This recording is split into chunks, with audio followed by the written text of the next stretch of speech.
All you fantastic people in planet YouTube, hope you're all doing exuberantly. Today we're going to show you what it's going to take to get Jason back behind the wheel of a drifting BA Falcon. So for those of you that are unfamiliar with this car belongs to Jason, who's one of my best mates who also used to work with me. We did a buy and build a BA Falcon drift car, even though it's auto, for $5,000 on YouTube. We did a two-part series. If you haven't seen those videos, I'll pop a couple of links in the description down below. So make sure you check those out. We did pretty much get there. We busted the budget by a couple of $100. But yeah, this thing ended up being a car that we had a lot of fun with and was able to hold its own. We then did a bunch more. We did a couple of track days, and then we did some more stuff to it, like we upgraded the brakes and put coilovers in it and a few other bits and pieces. Did another one or two drift days at Calder Park, and then it met with a wall, which you can see here.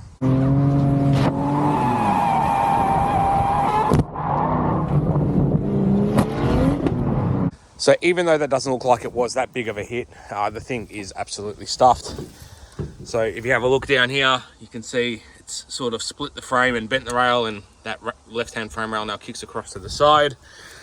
It's pulled the driver's frame rail across as well. There's a kink in the frame rail down there, so this thing has definitely sung its last song. So long story short, Jason's picked this thing up through a friend of his, and he got this car quite cheap. A couple of reasons why he got it really cheap. The paint, as you can see, is absolutely stuffed. Jason hates the color red, so painting this car is on the cards, but that's going to be a thing for later on. But the good thing about this car is it is actually a factory manual. So happy days in that regard. But the clutch in this thing is buggered. So give it more than like a quarter throttle and the clutch just starts slipping like a dog on an ice skating rink. So needs a clutch, and it does need a bit of work. All the suspension bushes and stuff in the back are flogged. It's got diff wine, but we don't care about any of that because we'll end up swapping the whole rear cradle from this into that, which has got all new bushes and rose joints, and it's got a spooled diff with 411 gears and a whole bunch of goodies. So long story short, all of the good stuff from this car is going to go into this car. We're going to leave the green top in this Falcon for now. The engine in this thing seems to be quite healthy. So we're going to leave that, and then Jason's got plans for that green top down the track. So that's basically the plan. So today I've got a few hours to kill while I'm here. So I'm going to start on some of the little things, swapping over a couple of the smaller items, and we'll just sort of see how we go today and what today brings. Rightio, it's a bit of an update. I've been going on this for about an hour, so I just thought I'd show you where I'm up to. I started with changing the cabin filter over because that's essential for drifting. That had a new one in it, and this one was rank. Where do I start? So basically this engine's got a couple of oil leaks. Had a very bad oil leak from the front crank seal, so I've stripped it down the front of the engine and I've degreased it all and cleaned it. So I've just got to knock that old seal out and install a new seal and reassemble the front of the engine. Also, the oil pressure switch on this was leaking really bad as well. This was running an oil pressure gauge, so I've swapped over the sender and adapter and oil pressure switch from the old car to this one. So got the oil pressure switch in the end of that brass fitting, and that cylinder on top is the sender for the oil pressure gauge. So that's installed. This extra earth wire that I put to the engine, that's sort of just laying in there. I've got to change the battery terminal and connect that. I've done a throttle body clean and started the car up and sucked all that stuff through. So yeah, that's basically where I'm up to. So now I'm going to do that seal, reassemble the front of the engine. Then I'll go through and start removing all of the aircon stuff, all of the pipes, the compressor and the condenser. We have a aircon compressor replacement pulley which is sitting here off the old car, so that'll go on in spot of the new one. I've taken the airbox out of the old car as well because it's got an extra hole in it here for this pipe that runs down to behind the front bar. So once we put all that back together, I'll use that airbox, which also runs a K&N filter. So yeah, we just sort of go through and start doing all that stuff. I've started unpicking some of the wiring from this thing for the gauges and the thermofan switch. So the main fan on the radiator, the big one, is controlled by the ECU. For the temp, and then the other one is controlled for the when you turn the aircon on. And because we're deleting the aircon, we had the second fan hooked up to a switch under the dash, so through a relay. So I've started on doing some of that wiring. I've installed the relay from the other car in, and that's connected to power in here. The earth is connected, and I've wired it into this loom which connects to the fan. So that side of it's ready to go. So anyway, we're just going to keep smashing into it and just keep getting through it as much as we can.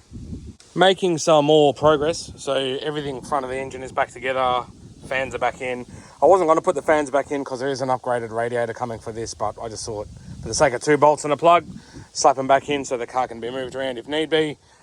Got that bracket on, so that's all looking good. All the aircon lines are out, receiver dryer's out. Obviously the compressor and the bracket's off. The condenser is still in, but we'll address taking that out when we do the radiator upgrade. So that's that. Obviously I've got the engine cover off now. I'm just going through and slapping some new spark plugs in it just for a little bit more maintenance. This is what's come out, so they're a bit crusty, and these were really loose. So I'm glad that I bothered to check them. So I've got 6, 4 and 2 spark plugs are in and tightened, so I'll go through and put the coils back in, and then I'll do the other 3. So once that's done, we'll start the thing up, make sure it all runs and does what it needs to do, and depending how I'm feeling, we might start on some wiring. So everything's all back together, all up and running, and we're pretty much done from under the bonnet for now. Got that airbox in with the extra intake pipe that goes down behind the front bar. Obviously the K&N filter's in that airbox. So yeah, everything's all doing what it should. I've also put a switchable negative battery terminal on it to disconnect the battery when the thing's sitting for a bit. And we've wired in that extra earth wire that goes to the front of the motor. This is blocked up on this intake pipe. This is off the other car because there is a oil catch can coming for this, which will connect to that fitting. So yeah, so that's basically it. Everything's all running and doing what it should, and no leaks. I've run in all of the wiring for the gauges, so that's all done. That blue wire at the back there goes down to the oil pressure switch, and this red wire is the trigger wire from a switch under the dash to the relay for that fan. So that's all done, and I've got all inside the car pulled apart, wiring run, gauges in, and that's all back together as well. So I've got the switch down here for the thermofan, so that works. Our gauges are installed.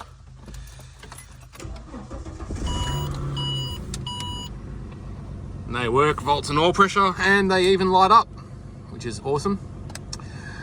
So yeah, that's all good in that regard, and that's all done. So what I'm going to do now, because the postman has just come, I did mention before that there's an upgraded radiator coming for this, and it's just turned up, so I'm going to do that now, but I'll get it all unpacked again and show you what's happening. So basically what we've got is this. Jason has ordered himself an upgraded radiator, which is super thick. It's as thick as the tanks. He had an upgraded alloy radiator in the silver BA, but you can see the thickness of that compared to this. So considerably thicker again.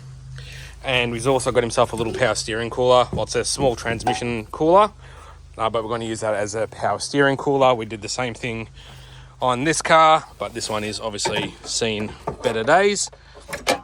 And we're just going to go through and basically install them the same way as what we had them in this car. But I'm going to steal the top and bottom radiator hoses off this car because they're new, and I'll transfer them over onto this. So again, I won't film too much of it because it's all been sort of documented when we did the build on this.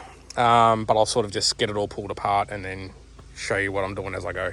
So I got all the old rad and condenser stripped out, and just as well, I don't think this radiator had long for this world.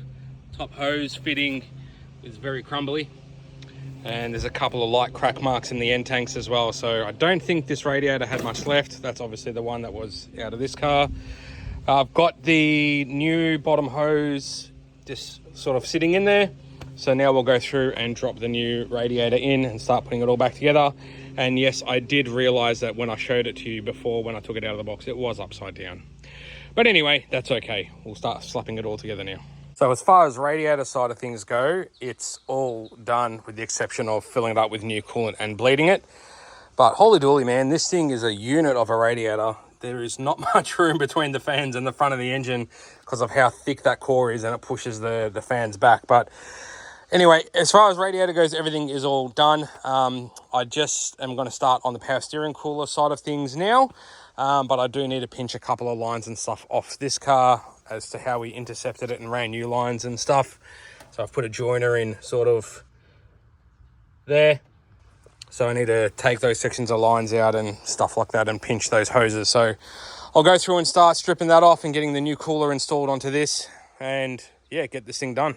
I've done that thing again where I jump ahead and sort of finish things. But anyway, power steering cooler's done. It's all plumbed up, it's all installed, it's all mounted. You can see it sort of down in there and behind the grill. So that's good. Even put a couple of new clips in the grill because they were missing. Yeah, so everything's plumbed up power steering cooler wise. So happy with all of that. All that's left now is to start this thing, let it idle for a while, get all the air out of the power steering system and let it get up to temp to bleed the cooling system, which is probably going to take about a year because I've already put 11 litres of coolant in this thing and I haven't even started it yet. So I think for today, we have covered quite a substantial amount of ground. So just quickly to recap, we've done the front crank seal to fix that leak. We've put an oil pressure T-piece in with another oil pressure switch to fix that leak. We have put the cold air intake with K&N filter off the other car. We've done the upgraded radiator. We've done a power steering cooler. We've deleted all the aircon stuff and put an aircon delete, air conditioning compressor delete bracket on. So that's done. We've done an extra earth cable, upgraded battery terminal, and we've put a relay in for the secondary cooling fan on the radiator, and we've done the gauges. And we've done the spark plugs and a throttle body clean and a cabin filter. I've probably missed stuff, but I think that's about it. That's going to just about do us for what we can do out on site here. So we're just going to go through and get ourselves all packed up. We will get the Red Falcon back to my joint, and over the course of the next days or weeks or whatever, we'll get started on doing some more stuff on it. And then we've also got to go through and strip pretty much everything else out of this thing. So we need to take the hydro out of it. We need to take the front suspension, rear K-frame, roll cage, all of that stuff still has to come out. So we'll chip away at that, and we'll chip away at a couple more things with the parts that we've got for the red car. Cool beans. So I got the car back to my joint, and what we are going to do is a couple of things today, a couple of more maintenance things and stuff. But actually what I'm going to do is I'm going to grab some stuff out of the boot of this and check back in with you. One sec. The guy that Jason got the car off knew that this thing was going to need a clutch, and we have two options. We have a Clutch Industries clutch, which is not a bad brand, but this is just a standard replacement clutch with a plastic concentric slave cylinder. Or we have a blue steel heavy duty clutch with an upgraded metal concentric slave. I'm not a fan of blue steel clutches. They are a Chinesium eBay clutch, and I have seen these fail a couple of times. Whereas Clutch Industries clutches, generally speaking, they're not too bad, but this is just a standard clutch. So which one would you fit? We are indecisive at the moment as to which way to go. This is better quality, but it's standard, whereas this is a Chinese quality, but it's a heavy duty, which is essentially a standard clutch kit with an upgraded pressure plate. Both of these kits have new flywheels. So yeah, I don't know. We're gonna have a little bit of think about things. Going to have a little bit of a think about things in that regard. English. But we haven't even put this thing up on the hoist to have a look-see sort of where it's at or anything. So we're going to put it up and check it out. So looking underneath the old Falconian, it's not looking too bad. Oil leak wise, it did have a couple of leaks that we fixed in the last video, and we have done our best to clean that down. This wheel bearing is stuffed, but we don't really care about that because we're going to swap knuckles and suspension over from the other car. Also needs front brakes. Again, going to swap that over from the other car eventually when we get there. Besides from that, it's not too bad. A little bit of chippage on the gearbox cross member, which is standard. I see it all the time. Tail shaft center bearing's been done recently at some stage, so that's awesome. However, there are some cracks in the tail shaft donut, so we're probably going to need to put a donut in it. And back end, I don't even need to look at. We know that this thing needs diff bushes, blade bushes, rose joints, etc., but we're going to do a whole rear K-frame swap from the other car as well. And also this diff is noisy. Again, don't care. So we're going to start with doing a fuel filter. This looks like it's been here on a very long time, so we've got a new one over there.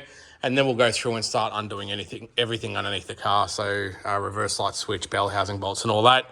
We'll have to drop it down and undo the shifter from up inside the car, I think. And yeah, that's basically about it. We've had a bit of a think about it as well, and we are going to go the blue steel heavy duty. At least it will be a heavy duty.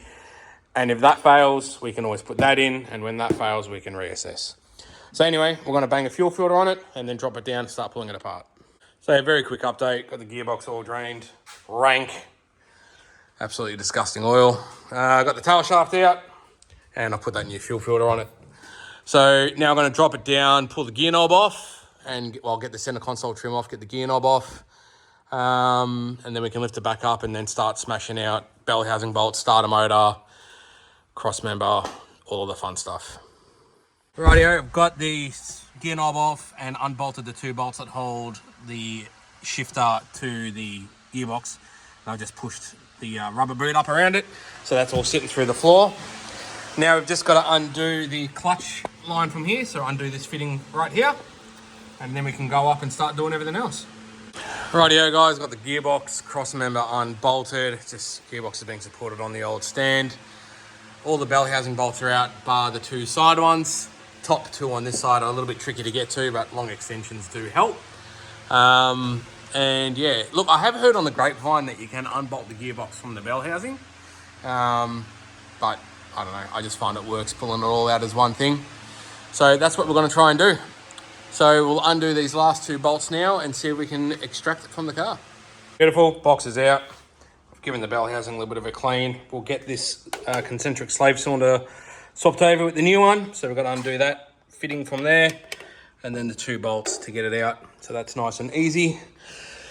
And then we'll go through and start pulling this clutch out. Some of the fingers on the pressure plate, the finger springs look a bit bent.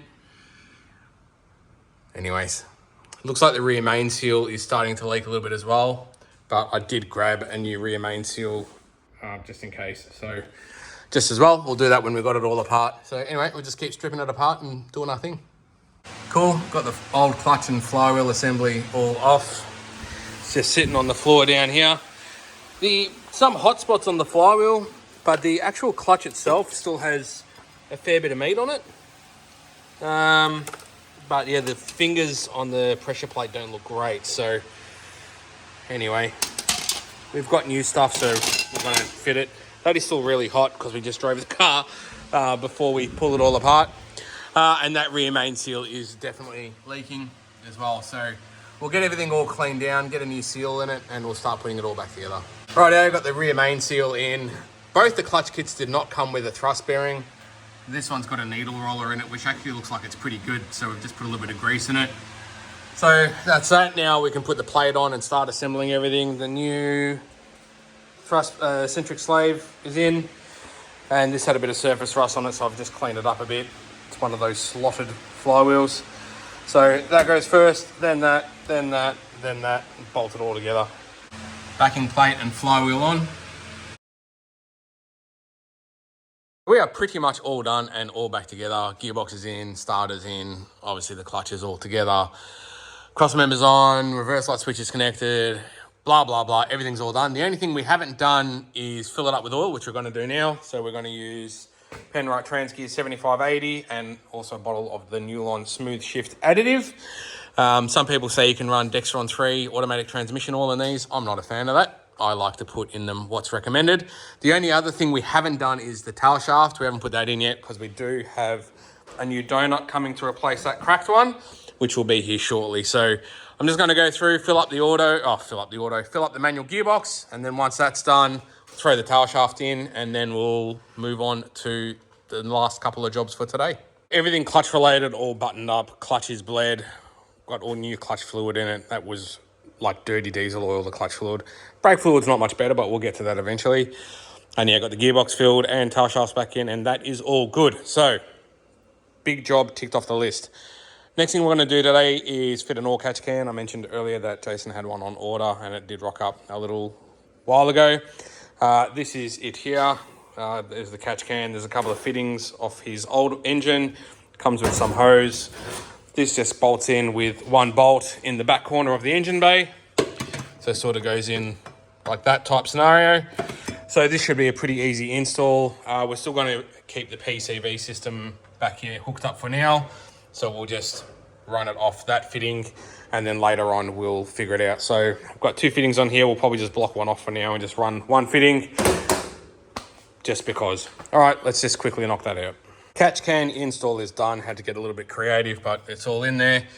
Got the fitting that we're not using run to a hose, which sort of just goes down to the inner wheel arch area, and then I've got the end of that hose capped off, and this one sort of runs across. And then to this fitting, because the fittings that we had on the old engine are bigger hose fittings than what comes on this, I had to put a little aluminium sleeve inside this hose, which then slips inside this larger one with a hose clamp, so I can't crush that. So that is all on and sitting how it's gonna just do for now. Good enough. We're gonna lift the car up and do one last quick job today.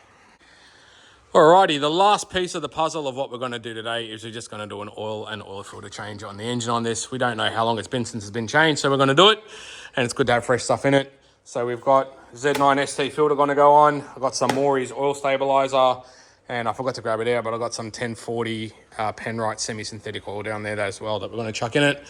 So we'll just go through and get this done. New filter on, oil draining, yuck. Got this Maury's stuff taking forever to go down. It is super thick stuff. So once that all goes down, I've done about 3.5 funnels worth, which is about almost 1.5 litres of Maury's oil stabilizer. We'll pour in some new oil.